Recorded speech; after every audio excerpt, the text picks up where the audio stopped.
Murphy's Liquidation Furniture and Garden County Sport. Hello and very welcome to our first broadcast of the weekend preview in all sports in Wicklow. Joining us here tonight is Emmett O'Sullivan and John Hynes. We have Stephen Perry tipping in later, and we also have Alan here as normal. How are we getting on? We'd like to thank our sponsors for this one before we start, with Murphy's Liquidation Furniture and Winners Enclosure, who are helping us out with our broadcast tonight as well. So thanks very much to them. So just before we kick into the nitty gritty of things, we have a few things just from last weekend just to catch up on. We have Lucy Hall done very well for Ireland in the women's sevens in Marcoussis. I think they got a bronze medal as her first return from injury. And you weren't tuned in, didn't get a chance to? No, sorry, I was tied up there through the whole weekend there. Kevin, very sorry. Yeah, but Lucy done very well in the first game. I seen the first game and she set up a couple of tries. Paul Dunn, of course, is in action in the Irish Open today in Lahinch. Paul, he's struggling for consistency at the moment. He needs a big week. He's 81st in the order of merit, and you can see by his round today, Alan. I think he started badly. He did, yeah. And Harrington actually winning at the minute there. He is 7 up to 18th last we heard. He's a 2-shot lead.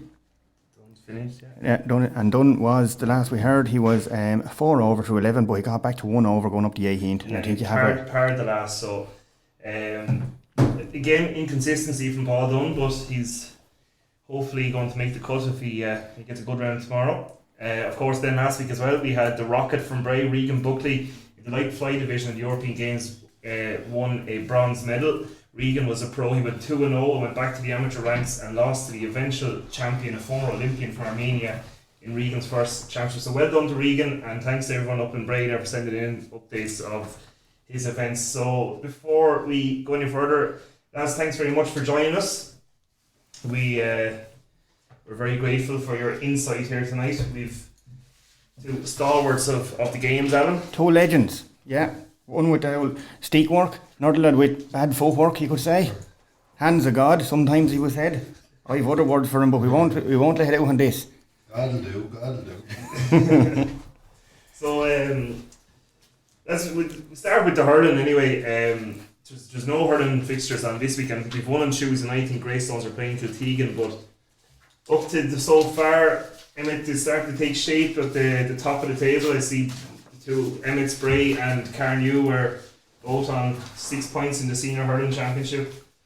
Anything standing out for you now so far? I just think at the moment Bray's team selection at the minute, all their players look to be in the right positions. They seem to have got their house in order a little bit up there. You know, you have the 2 Hendersons at half-back line. You have Christie and Dermot Masterson, 2 wing forwards, young Davy Maloney, Pádraig Doyle, the full forward line. They look to be a very well balanced team. They've taken the scalp. Not many teams beat Glenealy by 9 points, to be fair. And they went and done it the other night. I will say Glenealy are masters of time in their run, and you don't get a lot for winning anything this time of the year. But it does look like Bray have their house in order and they have everyone back firing on all cylinders this year. You do in saying that, but like you want to top the group. You know, well, first and second are into the semi-finals, and then like there's one team bottom if it's going to be not going to be in it. You know, and then it's a play-off or to quarterfinals to get through. But like looking at last year, Glenealy topped the group, you know, and Bray were second. Like it's potentially going to come down to maybe, like I think Bray are going to top the group now anyway, and it's going to maybe come down like a very crucial match now next with Carnew and Glenealy. It's looking that way. The Carnew and Glenealy match will probably decide who's second. Yeah. The Carnew will have to play the big 2, which will be Bray and Glenealy at the minute. Yeah. Like Bray have beaten Glenealy, so it's looking like if Carnew beat Glenealy, they'll probably finish in second, barring something major goes wrong. Yeah, and like people will say, oh, like an extra game is not the end of the world, but it actually really it is a big task because there's so many involved in football and things like that as well with other clubs, and like you don't want other games. It's the same. Carnew have a lot of dual players, and not alone with their own club, with some of the other clubs like you've Martin with Annacurra, and Glenealy will be in the same boat. I mean, you've Paul O'Brien with Pats, you've all the Rathnew lads playing with them. They won't probably want that extra game. While people say and people will say we'll stand here, but when it comes to the crunch at that time of the year, it's probably you get a draw at some stage in the football, you know what I mean, and it can get very messy at that end. So I'd say Carnew's push is probably from the point of view to get the points on the board and try and get straight into the semi-final. And what do you think of, like, Bray have played their league hurling in Dublin this year? Do you think it's any benefit to them, or? Of course, it's a major benefit to them. You know, the level of games is probably a bit higher. Like, we can talk about our spring league here all you want, but you know, it's not really up to scratch in my book. It never was. It never was something that when we were playing with Carnew that you'd ever put much into. And I know that's been hard on the spring league, but a practice match or two in Wexford would probably be worth twice as much to you, and that's being honest. And I think it's with fixtures and football league matches with Carnew was always a problem, but we tried several times to get into the league in Wexford to improve ourselves, but it just wasn't viable with football matches and stuff. But it's obviously been a massive help to Bray this year, and standing to him at this stage of the year anyway. Well, like, people said to me that do away with the Spring League altogether and let them go and hurl in Dublin, South Dublin, or in Wexford, or whatever they want to do. But that's all right. Like, but you still want to be playing again yourselves. But like, I still think, like, that's all right. Let Bray up there, but they still should hurl in the Spring League in Wicklow. They should, but like, we were in the league in Wexford one year and there was no problem. The county board told us to go ahead, but then we were fixed to play football on Tuesday night. The league match in Wexford was on Tuesday night. We had to travel away. We rang to see could we move the football match. No, you can't. Rang Wexford to see could we move the hurling match. No, you can't. It's a two-sided coin, like. So you have to, like, everything has to fall into place for that to work. And like, Wexford are not going to hold up their league for you. And like, to be fair, the lads here can't hold up a football league for you either, to go and play in it as well. So like, as you said, Bray are making it work. It's benefiting them. Should they or shouldn't they hurl in the spring league? It's questionable, but look, it's obviously paying off for them at the minute anyway. Yeah, absolutely. So then, I suppose, go down to the intermediates. John, I suppose a club close to Kilcool are topping the league there as well, and as we just mentioned before we started, Barnderrig are actually propping up the table on no points at the moment, and we're saying Andrew Cavan is really former of the year so far in hurling, in my books anyway. But again, it's going to be a tough league. See, Arthur Rocks bet Glenealy last week, was it? I think they bet they bet Barnderrig, yeah. Well, Rocks got to the final last year. I still favour myself this year. I favour Kilcool. I think Kilcool would have went on. Ronan Keddy picked up a bad injury last year on his ankle and like put him out of football finals, this, that, and the other. Like, he's a massive tool in either code. Like, he is. You know, he lards it there. Like, everyone has bad days, but at intermediate hurling level at the minute, he's a massive loss to our hurling team. You know, like, he's been the driving force behind the Wicklow senior hurling team in Christie Ring finals for years. So like, to come 2 levels down, maybe 3 levels down from that, he's a massive loss to any team, whatever level. But he's a massive loss at intermediate level. For him, you know? But like, if Carnew as well, don't rule them out. But like, you still, and with Glenealy of course, but like, you don't know who are they going to lose. You know, like, if they get 1 or 2 injuries on their higher level team, they're going to have to take, like, Rob the fucking. Carnew lost 2 against Pats the other night. Do you know what I mean? So they lost 2 against Pats the other night. They lost the centre back from the first day, and they lost their corner forward. So like, there's a lot of replacing on that, you know. It'd be great for hurling, wouldn't it? In Wicklow, if you saw one of those teams like Kilcool or Barnderrig or the Rocks getting into senior hurling on merit, like just a new name in there, and you know, just to freshen it up a bit. And old tradition like Barnderrig and Kilcool, Rocks are playing hurling as long as all the other clubs. Like, it'd be not to take away from any of the other second teams that are in it, but it'd be great to see Kilcool or Barnderrig or Rocks get through there and get into that senior championship next year. Definitely, and especially if no one came down out of it, leaving 8 teams. I don't think there is. You know what I mean? I'm led to believe there is going to try and make it as 8. Yeah, I think. So like, it had strengthened it all throughout, and it certainly give hope to clubs then as well. Yeah. You know, whether it was Kilcool, the Rocks, or whoever, give the next team hope to come up as well. Like, so. Yeah. You know, you need teams like Kilcool, you need teams like the Rocks with senior teams, really. Oh, you do. You know, like, to be competitive. You know that. And it's great for hurling. Like you can see what's been done with the Celtic Challenges and things like that. Like, it is working. You know, these academies, it is working. Like, they went and competed against some of the big teams, like they played Limerick, things like that. You know, they are competing and they're doing well. Like, they didn't get the results they were looking for, but they're still competing and they're holding their own. They weren't wiped out. No, you know that's what I mean? it. Like, yeah. But like, it has to be all across the board, and it has to be. But as you said, it looks like Kilcool, I think they're playing Carnew next Friday night as well. So Carnew are a little bit depleted from what I can hear. So they've asked back a few aged members of, we've crew. heard they've dragged one lad back in there to fill in between the goals anyway. Yeah. Man, it's a lot of experience, all right. So look, it depends on what Carnew can come up with now, I suppose, and Glenealy and these teams, if they're going to make a championship out of it. If not, it looks between Kilcole and the Rocks, and Barndarry have been very unlucky in their 2 matches. I mean, like they're -5 of the score difference in the last 2 games. And you know, I think they scored 18 points the first day, got beaten. Like, to score 18 points in an intermediate hurling match and get beaten must be an awful blow, really. You know? And then just on that, like, for any team to have any hopes of going and winning the championship at that level, you have to be able to beat the Carnews and the Glenealys, who can call on ex-county players, they can call on widely old players and young players, and they put out a hell of a team. Like, you know, you go up against Carnew, we're talking about Joe Murphy and Graham Keogh, those sort of lads playing for them.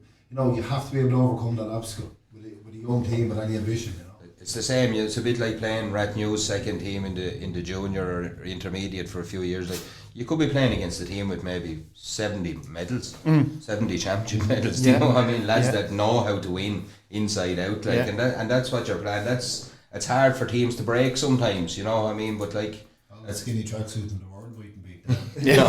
No. And the sleek hair. And then I suppose Tuesday night then, Kiltegan and Aerogue looking for first wins in the senior. Which way do you say that'll go? For me, going on the 2 teams playing Carnew, I'd say it'd have to be Aerogue. They gave them a good fright, didn't they? Yeah, even without, and they were missing 6 or 7 that night, you know, and like the Kiltegan match, Carnew weren't as fluent as they should have been, but they won fairly handy in the end. I just think Aerogue gave them a fright, even without Chester, who's a massive loss and a massive blow. I just think they might hold out enough. And again, it'll depend on whether Kiltegan can get out the Rory Finns and these lads, whether they'll play championship football at the weekend and play hurling again Tuesday night. That's a big call for Kiltegan. I think if they had everyone out, I think it's a right royal bat, honest. But I think without those few stronger lads and hard runners, I don't think they'll put it up to Aerogue. I think that it'll be close enough, but I don't think they'll get over the line against them. Yeah. You went that on that, Noel? No, he's right. Like, Aerogue said, missing Chester is a massive blow to them. Like, but on both codes, really. On both codes. And like Kiltegan, we went to watch them there. They're working off a slim panel. You know, they are, and I know there's a few clubs involved in this, that and the other. Like, they're like their own club in Annacurra. They're kind of in a transition there, trying to regroup, things like that. And they're fair play to them, they're holding their own. Like, if you talk to the chairman up there, he'll tell you the same thing. They are struggling. They're after, like, on the football and the things, they're after coming down into Division 1A, probably the place for them to be. But like, we're going back to the hurling there. It depends. Like, if they get 1 or 2 injuries, like they've senior football this weekend, but also a few of them are playing with under 20s in the hurling. You know, and if they pick up a few injuries there, like the 2 matches there in a row, you know, if they pick up a few injuries, they're in big trouble, like, you know, no more than any other club, like. But if you lose 1 or 2 of your big lads, you may just fall up. Yeah, like, it's just mentioned your playing to the first area on Saturday. I think they're playing Mayo.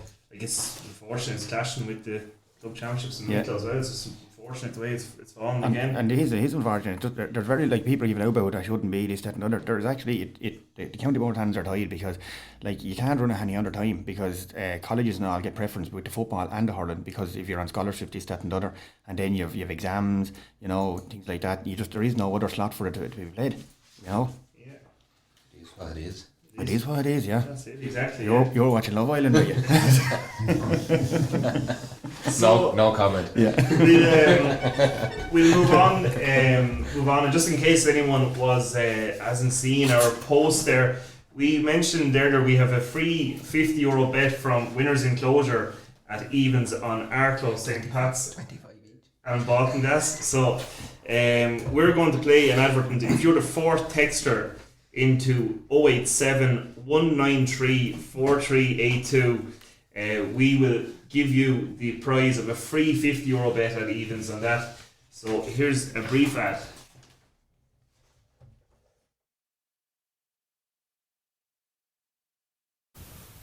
Winners Enclosure Bookmakers, your local independent bookmaker. Follow us on Facebook, Twitter, Snapchat and Instagram for all our daily specials and enhanced odds. Phone us on 1890 429 863. So now we're back. So of course, if you just missed that, send in your text in GCS to 087 193 4382. So Alan will be monitoring the phone there. So we're here to discuss sort of a preview of the weekend's action. As we said, there's only one hurling match on Tuesday night, but this week sees the real start of the senior and intermediate football championship. Of course, there was one game last weekend with the Billies and Kilkenny served up an absolute cracker in Baltinglass. But the senior championship opens on Friday night with Tinahely and Hollywood in Group 1, and then on Saturday we have a good selection of intermediate. There's a couple of cracking games there as well. And John, how do you see this one going? It's going to be if it's anything like the intermediate clash last Saturday between the Billies and Kilkenny, we're in for a right championship in football. Yeah, absolutely. Like, it was a great opener. Everything you could ask for, a close game. All the aspects of it, sending off, bit of controversy, one team battling it out with 14 men for a large part of the game, and which you see so often, a team making the other team work to the very last minute. Don doing the stuff up front and getting all the coverage for it, and rightly so. I suppose the senior championship, looking at the groups, I think it's interesting just when you look at the layout of the groups. When you look at your group, you kind of go to yourself, what's there? Looking at the groups, I think there's one group stands out that I think one team in the championship can win every game in their group, right? Now, everybody goes into it with that ambition. Everybody wants to win the game. Myself and Sully, we've all done a bit of management. You look at teams, can we, will we want to? But I think Pats can win every game in their group, right? So that means you've got a team with 10 points at the end of that group. And I put myself out there and say that. So for that, you've got two teams battling it out for second place there, right? We'll come back to that later. I suppose in the other group, I don't see that being the kind of dynamic there. I don't see in Group 1, I don't see that there's going to be an out-and-out winner. I think that's going to be the one that come next August into September. We'll have the calculators out. We're going to be working out who's going to get out of this group and what's going to happen with it. So I suppose that's just a broad view of it. I see Pats having a real mission statement, the same strong. They have a similar group to what they had last year, and Kerr were in a similar group with them last year. It was Pats, Baldwin were there, Blissell were there. But for me, at the moment, looking at the groups, I think Pats are going to win every game in their group. Big call, I know. Well, I monitored just about every one of them, right? And I'm very, very excited for this weekend because nobody has had their full starting team. Even into the Dun Cup, things like that, and in the intermediate. That's a feature of football going forward. If the fixtures are going to be laid out the way they are, right, where we have an absolute glut of games in February, March, and April, and it is what it is. I'm not going into the debate on that, but if that's the way it is. I'll debate with you. Okay, but the format of football for teams and clubs going forward is going to be that your league team is your league team, your championship team is your championship team. The chances of you having all your cards in your deck in the league in March is very unlikely, and even in that April thing where you're supposed to have to know, between injuries, under 20s, colleges, all of that stuff, and that's the way it is, and we'll all have to get used to that. And you could end up in this situation going forward if we stick with that format. I'm not saying it's wrong, but that you could have a very good senior team but playing Division 1A because that's the way they have 5 lads on the county panel, or they have lads on under 21s, or they have lads hurling. And so yeah. Like you do you want to debate about the fixtures, or do you want? No, completely. No, just saying it's just like the dynamic going forward. The dynamic going forward, like when you're saying that nobody's had their team out. That's a fair point. But that's the way it's going to be. Oh no, yeah, but like even forget about that, like that's what the point I'm trying to make is like it's exciting to see what are they going to come with. Like, I've saw a few crackers of games, like Tinahely there. Go back to Tinahely again. Again, Baltinglass, right? I think Tinahely were down by 12 on that night, right, in the semi-final of the Dun Cup. And Costello and his men went out and he laid out a team, and you talk about a blanket defence. I'll have to say he absolutely pulled it off to top drawer. He very nearly, like, they missed 4 goal chances and missed a penalty, right? They very nearly done a number on Baltinglass that weren't missing all that many players. Now look at, they were missing a few big lads, but they were. They cut their cloths out. But they done it, like, and they broke, like, and like if they had won that game there, like people say they'd robbed it. I wouldn't have said so, like, and like that, like Costello turned around, he done what he had with his limited numbers that night, and like he made a few changes very, very early on, which he's not afraid to make changes, and that's good to see in managers, this, that, and the other. But then like your Pats went on to win it. They bet Rathnew. They went on and they bet Bottomglass. Very, very good games again, you know. But like John McGrath got sent off. I'm not going to tell anyone where they want to play anyone, this, that and other, but like I thought McGrath played very well full forward again, Tinahely, and then they brought him out and played wing forward. I'd rather see him in closer to the goal. That's my own preference. I think he's very, very hard handled. He's went back to he's not with the county this year. I think he's absolutely flying it. You know, I said to him in the press box the other night, I'm tipping him to be on team of the year if he stays injury free and keeps going the way he's going, because I think he's a fantastic footballer. Oh, without doubt, he's a really good footballer. But I think we're getting back to the point as well where you say Pats have been missing a few as well, but they have the knack of winning now. They have the knack of winning tight games, and I think in both matches they were behind coming into the last 10 minutes against Rathnew and against Bottomglass, and they still eked out a win no matter what. And I think that's just something that Pats teams haven't had down in the last maybe 8-10 years. They've lost games that have been tight. They've lost games in the last 10 minutes. But for like since the county final last year, they've came back. They were 3 or 4 points down with time nearly up. They came back. They won their final, and now they just seem to have that knack of finishing strong and getting their 3 or 4 scores at the end of games when they need them. Well, what was good for him actually, like Stephen Duffy is their main talisman, right? And like he done a bit of jeering at him on the commentary. He got new boots, and they need to go to the John Basson game and track, because he wasn't one of their top scorers on the night, you know. And it was good to see that they didn't actually have to rely on him. I don't mean that in a bad way, you know, like, because everyone needs a talisman and a scoring man. Like Tommy Kelly's shipping in there, there's other lads coming in and out there, you know what I mean. They could have actually had a few goals, they didn't get him, you know. Jackson pulled off a few monster saves, but like it's good to see that they don't just need go back to county final. Like he carried them through the whole thing with scores, like, you know. Yeah, and again, you can look at that team that night, like Collie Byrne, Niall Donnelly, Conor French, Kieran McGettigan. Yeah. None of those lads featured. Yeah. You know what I mean? And these are all lads that won a county final. Were on for the whole 2 county finals last year. Near enough, Niall Donnelly wasn't around, but he's played the whole league. He was there the year before. Like, you know, they have a lot to come back into the mix there as well. You know, you've Paul Earls and you've Pettigrew as well. Yeah, Paul Earls, Jordan Pettigrew. So like, I think any club that has that in their locker and can beat Bottomglass in the final, like as you said, the more you look at the group, you'd have to fancy them to top the group anyway. They have a lot of lads at the right age profile who played a lot of senior football, and probably getting back to the hurling conversation, who's tied up with county teams and all that, and like Pats have a nice little balance there, you know. They've a lot of, you know, amazingly county champions, and they've really only two lads in the county panel, give or take. You're probably telling wrong with someone else, but you know, take you know, Dean and Stephen. Yeah. After that, they've a load of really solid footballers there that are, you know, well seasoned senior footballers and great age. And look, McWalter as well there, like he's trashing along. You can play him anywhere. They played him wing back, centre back, wing forward, you know, middle of the field, and centre forward. Like you can play him anywhere you want to play him, you know. But can you just see? But you go outside, like if you look Thomas Kelly there up in the full forward line, and you know, Morley full back in the full back line. French not on the county panel this year, but geez, he walked in through the gate of any club in this county, you'd take him with open arms. Like, you know, they have a lot of lads in there. Pippi Boucher out with injury. Yeah. You know what I mean? Like they definitely have a great hand at the minute. If they don't top the group, we're in trouble, lads, because we're absolutely singing them up here. Like, let's move on. But like first game, Tinahely against Hollywood there, big game for both of them. Big game for everyone. Like, you know, no matter what fixture is, like Hollywood there, they're struggling. There's no doubt about it. Like they went up last year, they were flying it. Some say they maybe overachieved. They had to play one more game in the championship than was anticipated. They went on. After that, they got bet. Like they're getting relegated out of the league this year. Like, you know, they're gone down to Division 1A.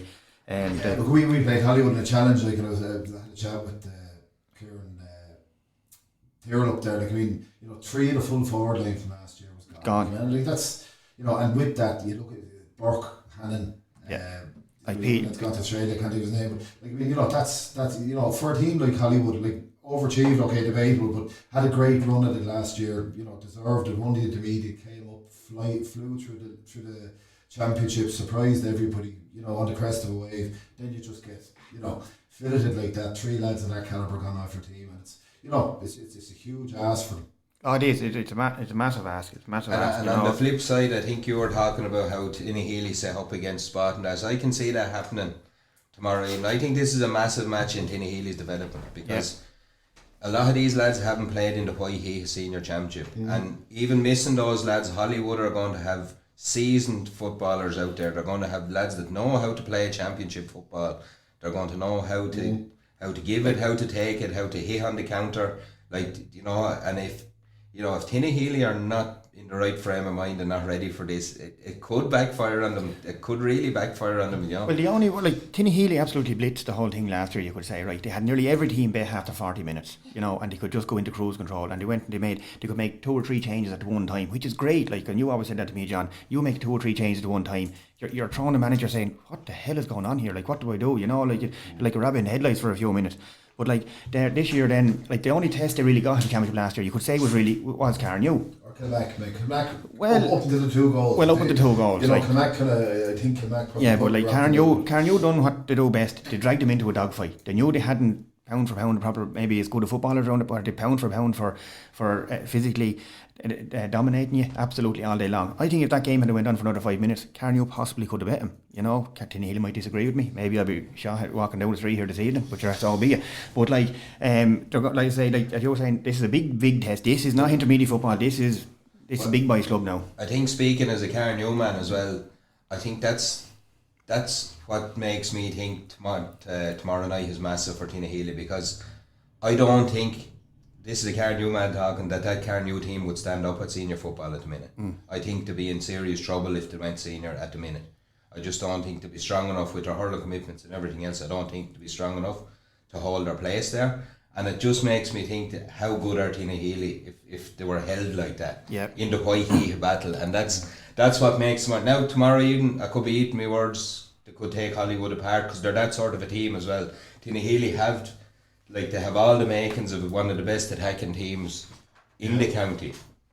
But it's just how they go about their business, I think, from the off. Because a poor result for Tinahely there tomorrow night, and you look at the rest of the group, everyone will fancy tying them up. You know what I mean? So they'll have to get off to a good start. Yeah. We've no senior games on Saturday. It's intermediate, but we've Sunday afternoon. We have a flock of games coming in. We've Blessington and Bray Emmets, Avondale and Baltingas, Kiltegan against Arklow Gers, and we have St. Pat's against Greystones.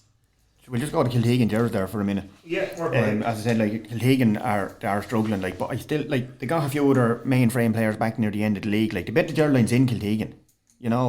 Shawnee was on fire that day. And they got 2 lads injured, and they had Christy Dole had to fire on the boats and come on and play. But they still I think they absolutely caught the Gerlines on the hop there. They were not expecting it. I was talking to a few of the Gerlines after, they said, what the hell happened there? But will the Gerlines come out on Sunday? They will come out absolutely mortal. Probably that wasn't a good thing for Kiltegan going forward. The Gers will be ready for them. They'll be ready for the assault. If whoever ball is going to go to Shawnee, they'll be ready. That has probably taken a little bit of the sting out of it. Again, the Gers, look, they were the up and coming team. They put Rathnew to the pill in their collar. Most people say they probably should have beaten them. I think they kicked 8 wides within 10 minutes of the start of the semi-final last year. 12 in total, like I say. And look, but then you have to put those over. That's the Whitehea Championship that we've been talking about. So if anyone can give them a scare, it'll be Kiltegan, because if anyone can poach 3 or 4 goals on a team, it'll be that Kiltegan full forward line, and with that long diagonal ball going into them. And look, 3 goals, you have to kick 10 points. You do, and that's a lot of work. I might disagree slightly. I'd say your better benchmark for that might be the championship match last year. You're not coming in. Pitch suits Arklow, I think. I think it probably suits me better. My heart goes out to Kiltegan as well. We played them a challenge as well. Struggled so badly through the league just with numbers and that. And it's a big, at senior level, as good as Shawnee and returning lads are, it's a big ask to kind of go through your whole league and then just try and get yourself dress rehearsed for a huge championship match in the course of a few weeks. I think Arklow fancy themselves. I'd have to pitch for Arklow now. Well, we've been admiring them a long time now, and they are coming. They've spent a lot of money in there with their youth, things like that. It has worked, and it's coming up through the ranks. They have some absolutely fabulous talent, and they have them all nearly at the right age. They're one of the favourites for the championship. They're one of the top 3 favourites, aren't they? But again, this year's a big year for them. It is. Any less than a semi-final this year is probably a failure.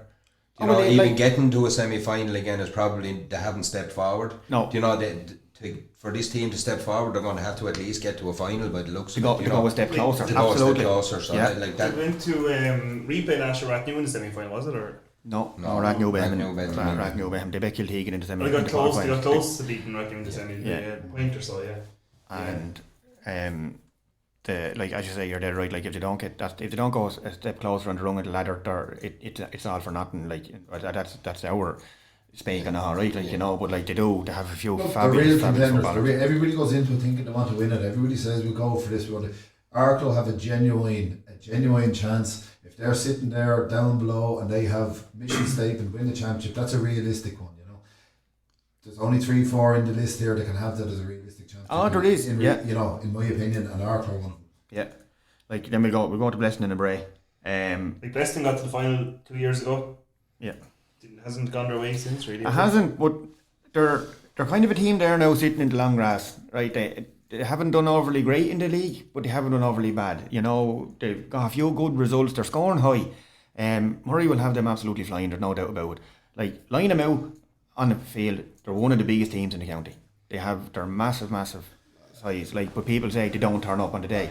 You know, I don't think this time of the year is Blessington's problem. I think it's the end of August, early September is their problem. I think they're always flying this time of the year. I think they're always, you know, they're one of those teams that'll dismantle you in 15 minutes and just leave you wondering what's after hitting you. If you let them. If you let them, you know, but it's very hard to stop them when they're in the humour as well. But I think Blessington's run will have to be timed properly.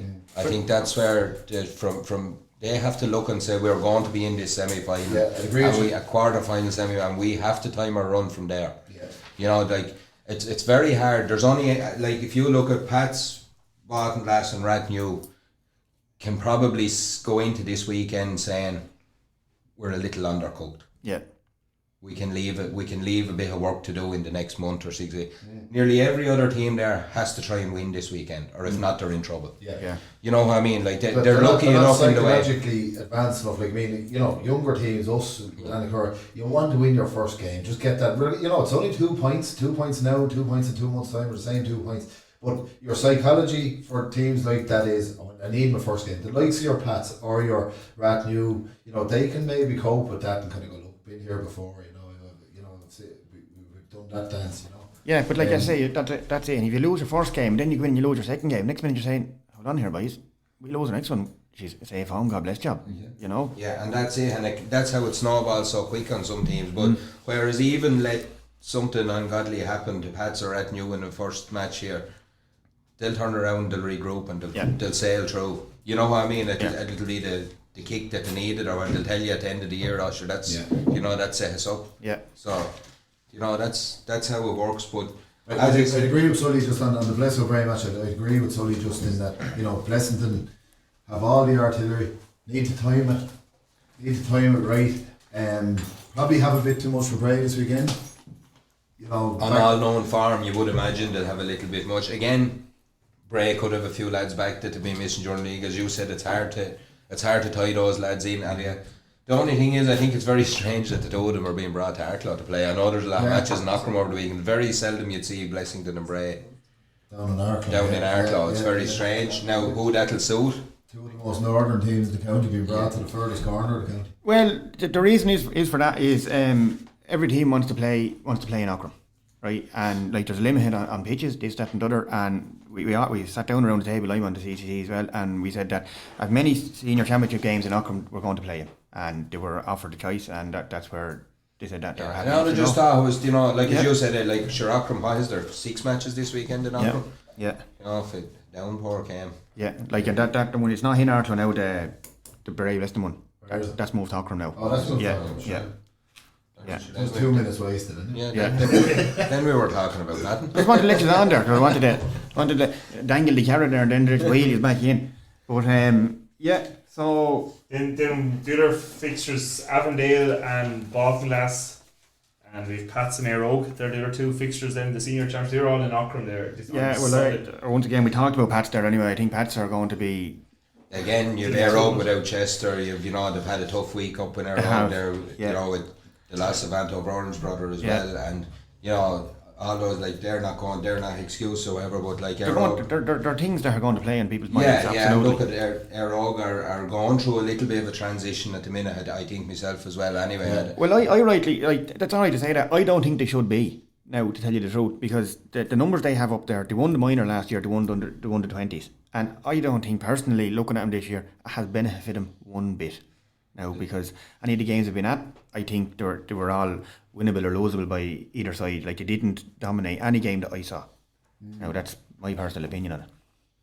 Well, look, they still rely heavily on Chester and Darren Hayden. And like, they lost Danny Wood. Danny Wood's gone travelling. I believe he is, yeah. Another massive loss. So, like, especially with Pats in the first match, you know, like, that's you're just hoping it doesn't slide away from you a bit there. Yeah, like, one, like, they'll probably be targeting one of Blessington or Bray. It's like, it's in the group. It's going to be Pats and Bolton that's probably progressing. Then it's coming down to Blessington, and it's sort of an open group, isn't it? Blessington and Bray, Avondale, and I think it's open for second and third. So I don't contradict what I said earlier. Like, I think there's a clear kind of leading horse in that group, and then you've got probably, if the rest of them obviously will fancy themselves, but they're vying it out for two positions at the moment. Well, I just think of Bray, Avondale, and Airog. I think if you're Airog, you have to be Avondale and Bray and hope to shock one of the others. Yeah. I think that's the way you have to be looking. Like, of the bottom three, I think they have to be sure and beat one another, and then just try and pull a shock with one of the top three. Yeah, it'd be the way I'd be looking at it, and that's no disrespect to the three teams I said, but I like, when you look at that sheet, Pat, Spot, and Blessington just jump off it really. They do, yeah. You know, like, going on the last decade. Like, we have Avondale and Bolton last year, then it's the last one we're going to hit on. I think that'll be a good game. I think, like, on paper, Avondale have a very, very good team. As I say, like Blessington, they're one of the biggest teams in the county. They got to the county semi-final 2 years ago, was it? 2 years ago. Done very, very well. Haven't really kind of shone since. Like, they were in a playoff and occurred last year to stay up senior, like, you know. Consistency is the massive thing there. Yeah. Like, they have a set of forwards that could probably, you know, frighten anyone on their day. Yeah. But again, doing it like they topped their league this year, but then they went out in the semi-final of that league for the, I think it was the not the Dun Cup, one of the cups, West Wicklow Cup or something West like that. Wicklow Cup, and Dunlavin beat them, who are an intermediate team. Yeah. So, like, in extra time. Yeah, you know, so that's a blow that close to the championship as well. Yeah. You know, so that little bit of inconsistency. You It know, is. Well, they come down to play on a current league match there, and I think the 28 tugged out, and Curra had I think 16 or 17, and a few bangers there, as a lad would say, you know, and they were 9 or 10 points up at one stage. Then Curra got back to 2 points at the end, you know, and like, you can say they took their foot off the gas. They brought on Conor McGrainer, like, you know, so they didn't take their foot. They were bringing on lads, like, and any lad that was coming in there was looking to motor, like, so. Like, you won't get away with that. Yeah. Against Boddenlass. No, like, if you do get a couple of points up against Boddenlass, you'll have to push on. You're not going to get away with falling asleep during matches. Ball were moving really well this year. Like, I mean, and probably unlike the RO comment you made earlier, you've got the few of the younger lads that have come in from last year, Johnny Keogh, Jordan Dean, you know, those sort of lads have really come into it. And Ball were always very good at that, turning over their teams and getting young lads in and moving it on, changing it around a bit. Avondale, look at, you know, we've met them a good few times over the years, Sully over them, and the names are rolling off the tongue, like the Bakers, you know, and McGrainers are always mentioned, you know, but you've a couple of Bakers there, Ryan Callum, you know, Conor Byrne, you know, they've such a potential, and, you know, but it's a horrible first game, an absolutely horrible first game for them, so I'd have to go Ball on that one. Yeah. Well, I'd agree with you. Yeah, with Sean O'Brien back at the helm as well, I think Boddenlass mean business by bringing these youngsters through. I think, you know, Boddenlass have always been at their best with one of their own over them, and I think if there's anyone going to put a bit of grit and steel there and championship winning mentality in him, Sean will be the man to do it. Yeah. Well, so yeah. I think Avondale will have it. I don't think they'll be destroyed, but I think Boddenlass will have enough. It all depends on the start as well. Like, if you can stop Avondale scoring goals, like, because they're just machines for goals. You know, if you can stop them scoring goals, because they run at you in a complete, like a tidal wave, you know, and with their power and everything, and they'll flatten you. So we're saying Tinahely, Blessington, Baltinglass, Gers, and Pats. Yeah. That's what the expert opinion here is in the GCS headquarters for the senior. Yeah. We just move on to intermediate very quickly. You know, the time has started to become a thought buster. We have a couple of games on Saturday. Ballinacurra against Lara in Group 1. We have Annacurra against Kilmac in Group 1. We have Carnew against Denard in Group 2 on Saturday. John, we won't sort of hold you over a barrel here because you're involved in one of those games. Train. Yeah. Train. Ballinacurra and Lara. There's a scalp in Ballinacurra. If there is, it'll have to probably be Lara. That's a local one. There'll be fierce rivalry there. I mean, if they're going to pull off a coup, it'll probably have to be that. But Lara have made serious steps forward under Decky Byrne. Yeah. I think they're a good side. They've 5 or 6 fantastic footballers, very good footballers. They've a goal threat. They're dangerous. I think it depends on how Ballinacurra are grouping up there. I know numbers have always been a thing with them, but I think if they've every shoulder to the wheel, they'll be dangerous. Yeah. But if they haven't, I think Lara will probably edge that one in quite a battle. That should be a good affair, like you say. It's a local derby there. The last time they played in the league, I think she was hot and heavy, as all derbies do be, but Lara won it fairly well in the end. Like I say, Ballinacurra, after getting relegated down to Junior A, like they're in a Division 2, Division 3 side. Division 3, yeah, that's what I said, wasn't it? I said Junior A. That would be Junior A. It wouldn't be Division 3. Right. So Denard and Carnew is in Baltinglass as well. Denard, and after winning the Liam Cullen Cup last week. They are, and I think unfortunately Lennon picked up a bad injury in that, and we're led to believe one of his own lads absolutely swept him over. I think Sean Brannigan that scored. Sean Brannigan scored a goal of the season. Goal of the season down there, lads. My God, it was.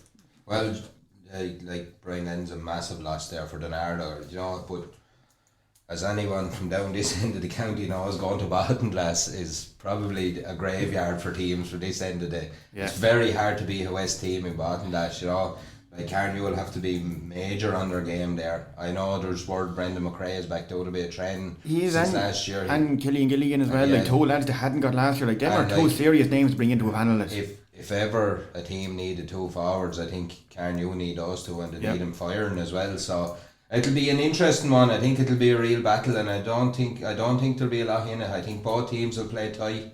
I'm the opposite.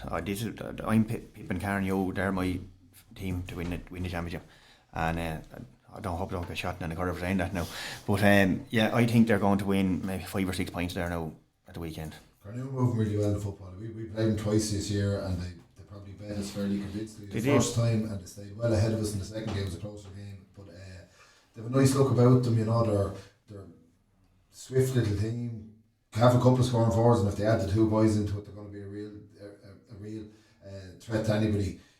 Size maybe not probably the smallest Carnew team I've ever seen, because there's been some monstrous Carnew teams over the years, but no, they're moving well. I tip them for that game.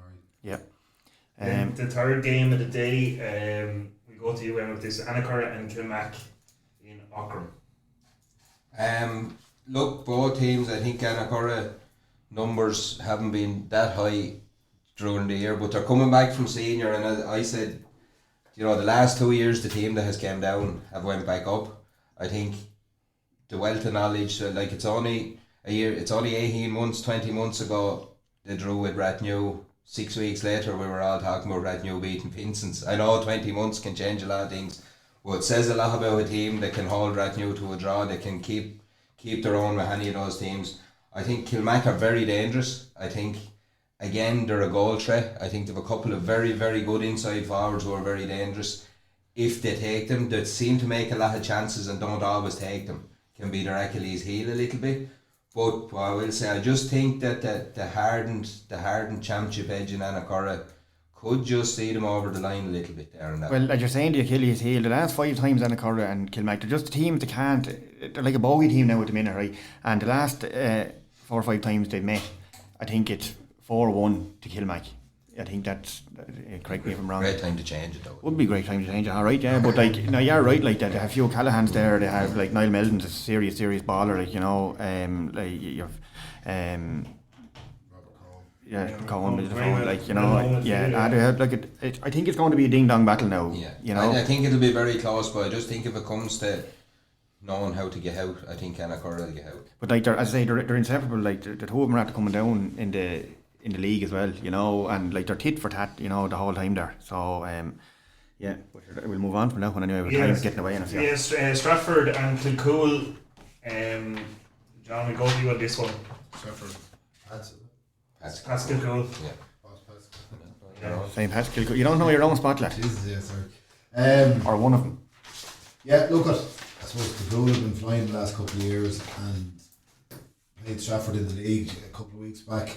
I suppose you've a story of two teams going in different directions at the minute. Like, I mean, Stratford, who've always been tough up there, always hard team betting, typical West team. But the Cool are on the rise at the moment. I'd see them probably having a bit too much for Stratford in that. I think it's going to be.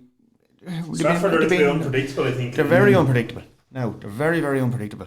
And I don't know now. I don't know. I'd say Kilcool are on the march the last 2 years. How far can they go?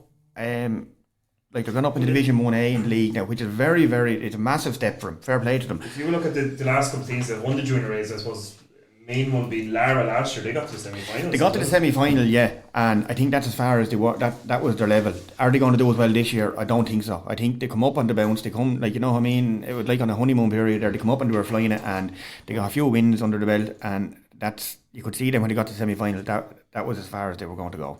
Because once again they haven't got massive peak up there.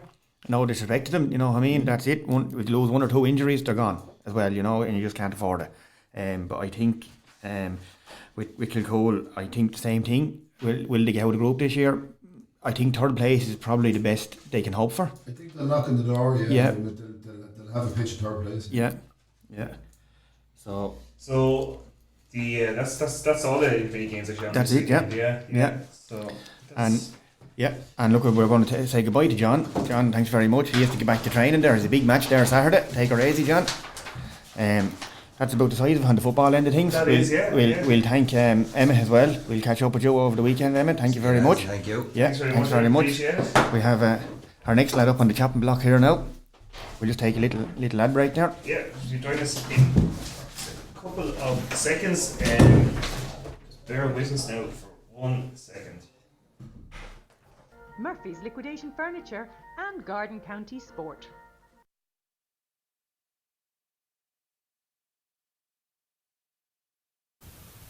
Winners Enclosure Bookmakers, your local independent bookmaker.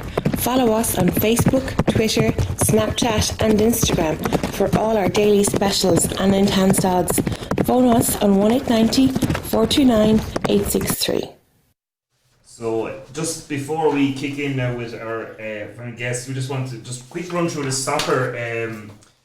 Bray Wanderers are playing Tinahely on Friday night. Bray are currently in 6th place in the First Division of the Artistic League. Tinahely are in 4th, 4 points ahead of them, and Bray have Dean Williams just joined on loan from Shamrock Rovers, hoping to make an immediate impact for Gary Cronin's men. It's a big win, sort of a North Wicklow, South Dublin derby, so Bray looking to get back to winning ways after losing to Drogheda at 1-0 last week.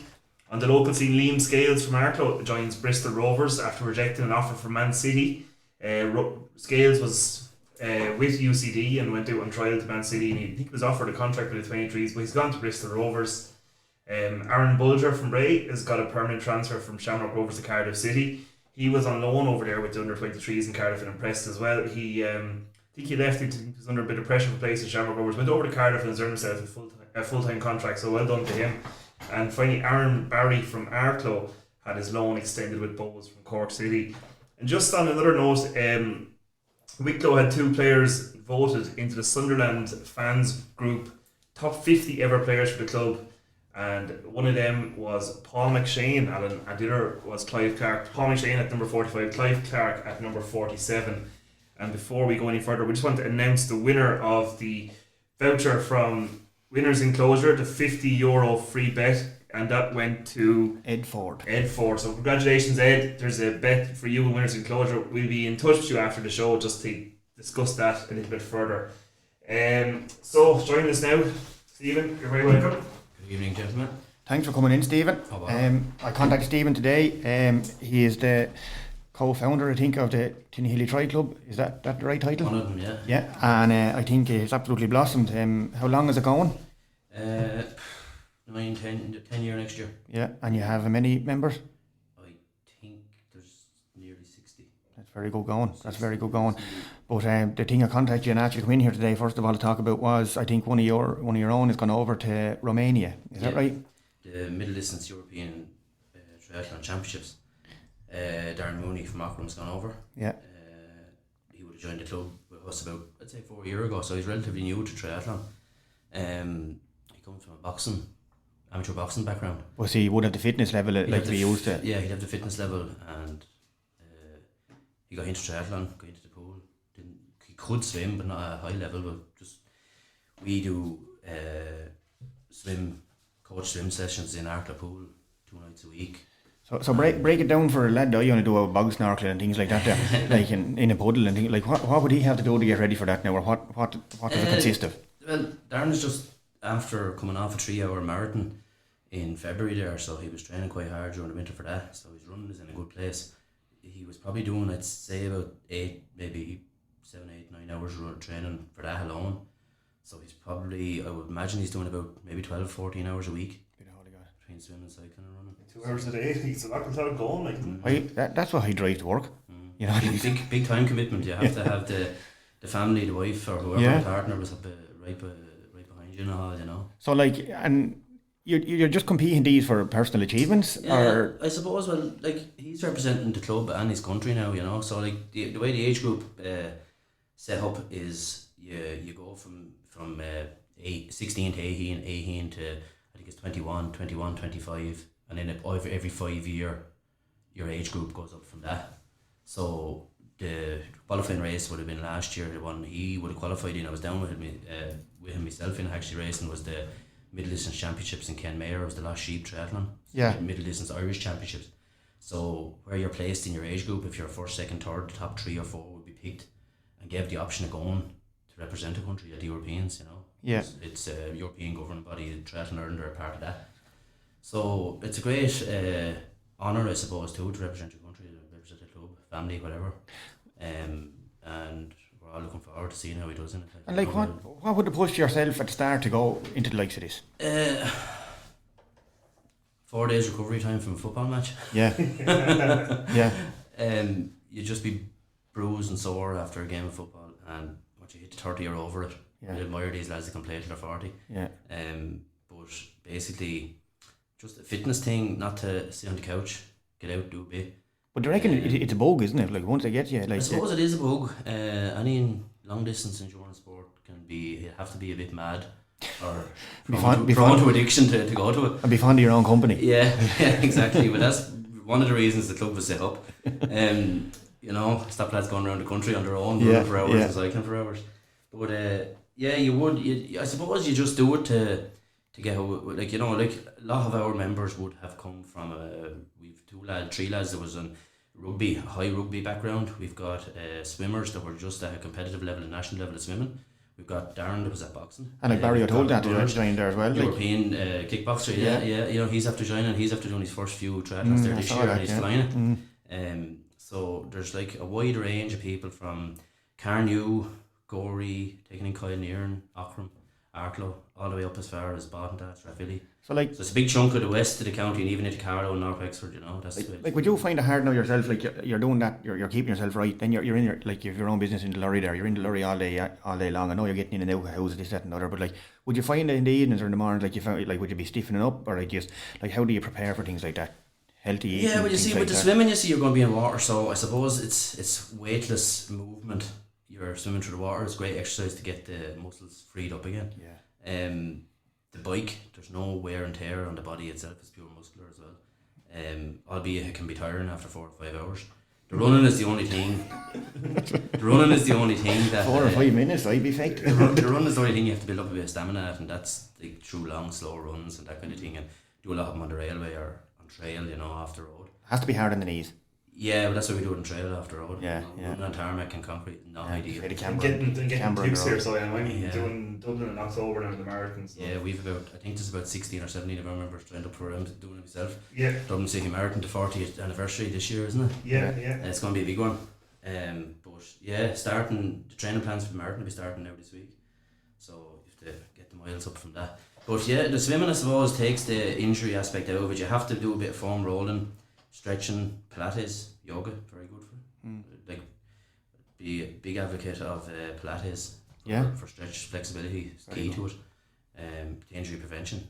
So there's a lot of things. You have a lot of things to consider getting into it. I suppose the social aspect of the club is like people are not going to be out there doing it on their own. They want to do a triathlon. Like triathlon is actually up to last year was the fastest growing sport in Ireland in the last 5 years. It's up nearly, I think, over 250% membership in 5 years. Very good. It's a massive growing sport.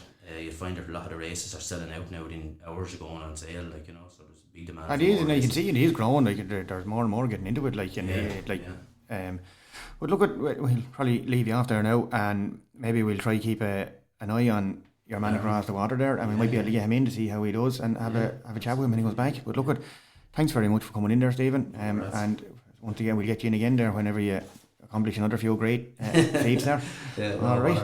Thank you very much. Thanks. Cheers. So, folks, that's bringing an end to our first broadcast here at GCS HQ. So, we just want to thank everyone for tuning in. We'd like to thank our sponsors, Murphy's Liquidation Furniture and Winners Enclosure.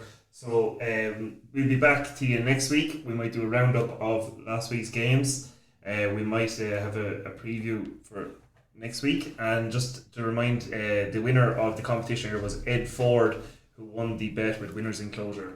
And we just want to send our condolences there to the Byrne family up in Éire Óg and the Byrne family in Rathnew as well. Our sincere condolences there from all of Carden County Sport. Thank you very much.